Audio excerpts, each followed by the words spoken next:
തനിനിറം കാട്ടി തുടങ്ങിയോ? ഇന്ത്യക്കാരോട് ഇത്ര പുച്ഛമോ കാനഡയ്ക്ക്? ഇന്ത്യൻ ജീവനക്കാരെ പിരിച്ചുവിട്ട കാനഡ ഇപ്പോൾ. നമുക്കറിയാം, കേരളത്തിൽ നിന്നായിക്കോട്ടെ ഇന്ത്യയിൽ നിന്നായിക്കോട്ടെ ഒട്ടനവധി ജനങ്ങളാണ് പ്രവാസ ജീവിതം അല്ലെങ്കിൽ വിദേശ രാജ്യങ്ങളിലേക്ക് കുടിയേറുന്നത്. ഇവരെ പ്രവാസ ജീവിതത്തിലേക്ക് നയിക്കാനുള്ള കാരണം എന്താണ്? ഇന്ത്യയിലെ അരക്ഷിതാവസ്ഥ, തൊഴിലില്ലായ്മ, സാമ്പത്തിക വിളർച്ച, ഇതൊക്കെയാണ് ഇന്ത്യയിൽ നിന്നും ജനങ്ങളെ മറ്റു രാജ്യങ്ങളിലേക്ക് കുടിയേറാൻ പ്രേരിപ്പിക്കുന്നത്.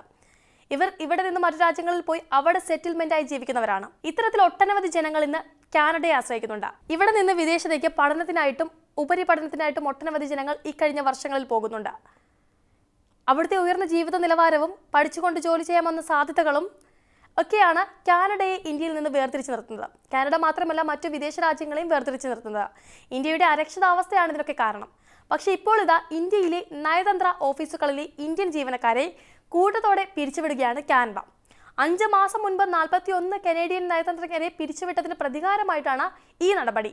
ഇന്ത്യയിലെ പ്രവർത്തനങ്ങൾ കാര്യക്ഷമമാക്കാൻ ആവശ്യമായ കനേഡിയൻ ജീവനക്കാർ ഇല്ലെന്നും അതിനാലാണ് അവർക്ക് കീഴിലുള്ള ഇന്ത്യൻ ഉദ്യോഗസ്ഥരെ പിരിച്ചുവിട്ടതെന്നും കാനഡ വിശദീകരിക്കുകയാണ്. ഡൽഹിയിലെ ഹൈക്കമ്മീഷൻ, മുംബൈ, ചണ്ഡീഗഡ്, ബാംഗ്ലൂർ കോൺസുലേറ്റുകളിൽ എന്നിവിടങ്ങളിൽ നിന്ന് 21 കനേഡിയൻ ജീവനക്കാർ മാത്രമാണ് ഉള്ളത്. ഇതിന് ആനുപാതികമായി ഇന്ത്യൻ ജീവനക്കാരുടെ എണ്ണം കുറച്ചെന്നും കാനഡ വിശദീകരിക്കുന്നുണ്ട്. ഇന്ത്യൻ ജീവനക്കാരുടെ ആത്മാർത്ഥതയും സേവനവും അംഗീകരിക്കുന്നതായിട്ട് ഹൈക്കമ്മീഷൻ പറയുന്നുണ്ട്. എത്ര ജീവനക്കാരെ പിരിച്ചുവിട്ടെന്ന് കാനഡ ഇപ്പോഴും വെളിപ്പെടുത്തിയിട്ടില്ല.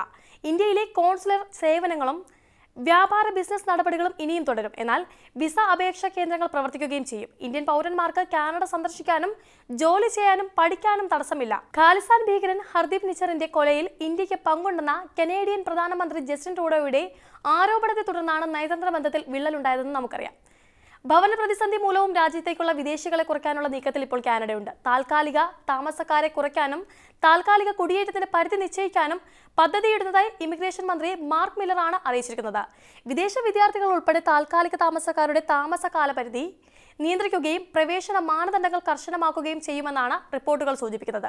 കുടിയേറ്റക്കാരുടെയും അന്താരാഷ്ട്ര വിദ്യാർത്ഥികളുടെയും വരവ് വർദ്ധിച്ചതോടെ രാജ്യത്ത് ആവശ്യത്തിന് വീടുകൾ ലഭ്യമല്ലാത്ത സാഹചര്യം കുറച്ച് കാലമായിട്ട് തന്നെ നിലനിൽക്കുന്നുണ്ട്.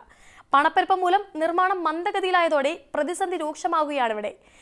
പ്രതിപക്ഷം രാഷ്ട്രീയായുധമാക്കിയതോടെ വിദേശ വിദ്യാർത്ഥികൾക്ക് നിയന്ത്രണം ഏർപ്പെടുത്താനുള്ള ആലോചനയിലാണ് കനേഡിയൻ സർക്കാർ. 2023 6.5% നിന്ന് അടുത്ത 3 വർഷത്തിനുള്ളിൽ മൊത്തം ജനസംഖ്യയുടെ 5% താൽക്കാലിക താമസക്കാരെ കുറയ്ക്കാനാണ് ലക്ഷ്യമിടുന്നത്.